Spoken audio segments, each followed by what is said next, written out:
The Haunting of the Silent Shadow. She thought the mime was just a story, but the truth was more terrifying than she could imagine. In the heart of a bustling city, nestled between crumbling brick buildings, sat an unassuming park. By day, children played on rusted swings, and old men fed breadcrumbs to pigeons. But by night, the park transformed into a desolate expanse cloaked in shadows. Local rumors whispered of strange happenings after sundown, though no one dared to confirm them. Lila, a freelance photographer with a penchant for urban legends, decided to investigate.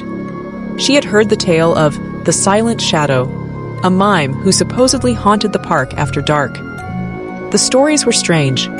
Witnesses claimed they saw an impossibly pale figure miming impossible feats, like climbing invisible walls that spiraled into the sky or rowing a boat across the dry, cracked fountain. Those who approached him reported feelings of suffocation, as if unseen hands gripped their throats. Lila dismissed these tales as exaggerated urban folklore, but knew the photos would be worth it. Armed with her camera, she ventured into the park at midnight. The air was bitterly cold, and the faint rustle of leaves seemed louder than usual. The lampposts flickered, casting jagged shadows that danced like skeletal hands. Lila scanned the area, her camera poised. At first, there was nothing but silence. Then, faintly, she heard it. The sound of footsteps, slow, deliberate, and heavy, though the gravel path remained empty. "Is someone there?" she called out, her voice trembling. No answer came, only the growing weight of silence. She turned a corner near the fountain, and that's when she saw him. The mime stood under a dim lamppost, his skin an alabaster white that seemed to glow in the dark. His face was painted with an exaggerated smile, though his lips remained unnervingly still.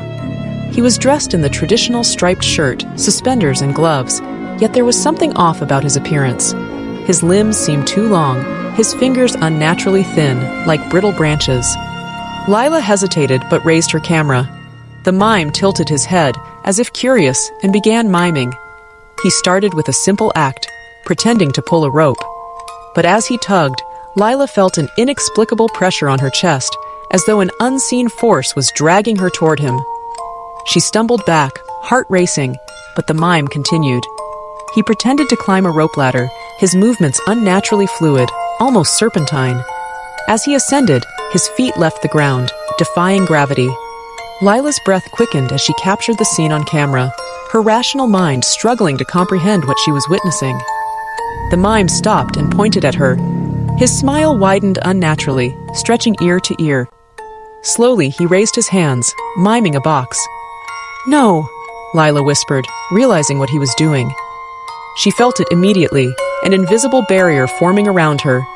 She banged against the air, but it was solid, trapping her inside. Her screams echoed within the unseen walls, but outside, there was only silence. The mime approached, his movements slow and deliberate. His blackened eyes bore into hers as he placed his gloved hands against the invisible box.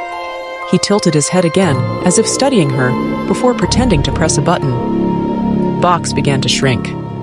Lila's terror turned into frantic desperation. She clawed at the invisible walls, her camera falling to the ground. The box closed in, tighter and tighter, until she could barely move. The mime watched with twisted glee, his silent laughter visible in the way his shoulders shook. The last thing she saw was his pale face pressed against the invisible barrier, his grin impossibly wide, before the box closed completely. The next morning, Lila's camera was found near the fountain, its strap stained with blood.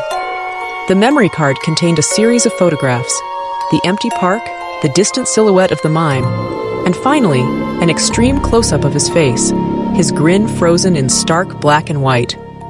No one ever saw Lila again, but on particularly cold, silent nights, parkgoers claimed to feel the faint press of invisible walls around them and hear the sound of muted laughter drifting through the air.